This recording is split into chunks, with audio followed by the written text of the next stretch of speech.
మేషరాశి వారికి ఈ వారం అనుకూలమైన ఫలితాలు గోచరిస్తోంది. ద్వితీయ సప్తమాధిపతి అయిన శుక్రుడు వ్యయంలో ఉన్నారు. అదేవిధంగా శనితో కలిసి ఉన్నారు. ఖర్చులు అధికంగా ఉంటుంది. కొన్ని శుభకార్యాలు చేస్తారు. రావాల్సిన బెనిఫిట్స్ ఏవైతే ఉన్నాయో కొన్ని అనుకూలంగా వస్తాయి. అయితే ఖర్చు మటుకి అదుపులో ఉండదు. ధనాదాయం వచ్చినప్పటికీ ఖర్చులు మటుకి అదేవిధంగా ఖర్చు అవుతూనే ఉంటాయి. వ్యాపారపరంగా విస్తరణ చేసే ప్రయత్నాలు కలిసి వస్తాయి. వీరికి ఏలినాడ్స్ అని నడుస్తుంది. గడిచిన వారం కంటే ఈ వారం కొంతవరకు ఏలినాడ్స్ అని వీరికి అనుకూలంగా ఉంటుందని చెప్పచ్చు. తృతీయంలో గురువు ఉన్నారు. భాగ్యాధిపతి వ్యయాధిపతి అయిన గురువు తృతీయ స్థానంలో ఉన్నారు. అదేవిధంగా పంచమంలో కేతు ఉన్నారు. సంతానం సంబంధించిన విషయ వ్యవహారాలు సానుకూలపడతాయి. మంచి అభివృద్ధిలోకి వస్తారు. విదేశీయానం చేసేవారికి అనుకూలంగా ఉంటుంది. విదేశాల్లో ఉన్నవారికి ఉద్యోగ ప్రయత్నాలు ఎవరైతే చేస్తున్నారో ఈ వారం కలిసి వచ్చే విధంగా గ్రహగతులు గోచరిస్తోంది. తృతీయాధిపతి షష్టమాధిపతి అయిన బుధుడు లాభస్థానంలో ఉన్నారు. అంత అనుకూలంగా లేదు. రవితో కలుస్తున్నారు. ఆరోగ్యరీత్యా కొన్ని జాగ్రత్తలు తీసుకోవాలి. నరాలకు సంబంధించిన విషయ వ్యవహారాలు, యూట్రస్ సంబంధించిన విషయ వ్యవహారాలు ఇబ్బందులు ఉండే అవకాశం స్త్రీలకు గోచరిస్తోంది. అదేవిధంగా దూర ప్రాంత ప్రయాణాలు కలిసి వస్తాయి. అనుకోని బంధువులు తారసపడడం, అదేవిధంగా కొన్ని అవకాశాలు కలిసి రావడం, దూర ప్రాంత ప్రయాణాలు కలిసి వచ్చే అవకాశాలు గ్రహగతులు గోచరిస్తోంది. స్థిరాస్తులకు సంబంధించిన విషయ వ్యవహారాలు లాభసాటిగా ఉంటుంది. రియల్ ఎస్టేట్ రంగంలో ఉన్న వారికి, సాఫ్ట్వేర్ రంగంలో ఉన్న వారికి కాలం అనుకూలంగా ఉంది. సినీ కళా రంగం వారికి మధ్యస్థ ఫలితాలు గోచరిస్తోంది.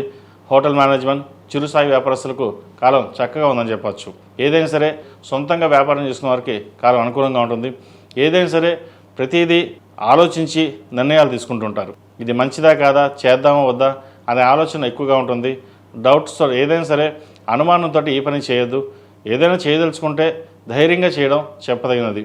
మాది బాగుంటుందా లేదా, భవిష్యత్తు బాగుంటుందా లేదా, ఇప్పుడు మనం ఇలా చేస్తే రేపొద్దున ఎలా ఉంటుంది అనే ఆలోచనలు ఎక్కువగా తోటి మనం ఏ పని చేసినా సరే నిదానంగా అనేకంటే ఏ పని చేయకుండా ఉండడం అనే ఆలోచన ఎక్కువగా ఉంటుంది.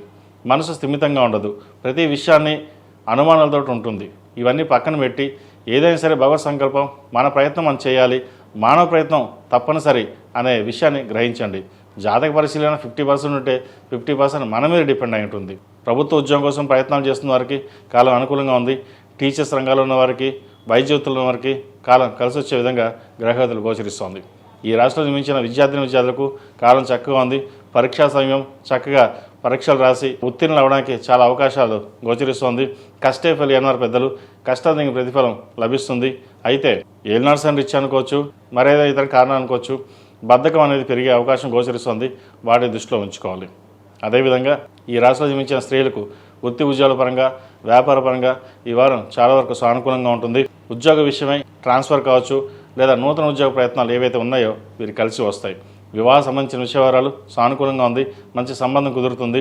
అదేవిధంగా సంతానం సంబంధించిన విషయవారాలు ఏవైతే ఉన్నాయో, సంబంధం కోసం ప్రయత్నాలు చేస్తున్నారో వారికి అనుకూలంగా ఉంది ఈ వారం. ఈ రాశివారు ప్రతిరోజు ప్రతినిత్యం ఓ నమస్య ఒత్తుతో దీపారాధన చేయడం, అష్టములుగా తైలంతోటి, అదేవిధంగా సుబ్రహ్మణ్య స్వామి వారికి అభిషేకం కానీ, సుబ్రహ్మణ్య స్వామి అష్టకం కానీ పండించడం చెప్పదగిన సూచన. ఈ రాశిలో జన్మించిన వారికి కలిసి వచ్చే సంఖ్య 8, కలిసి వచ్చే రంగు నవీ బ్లూ.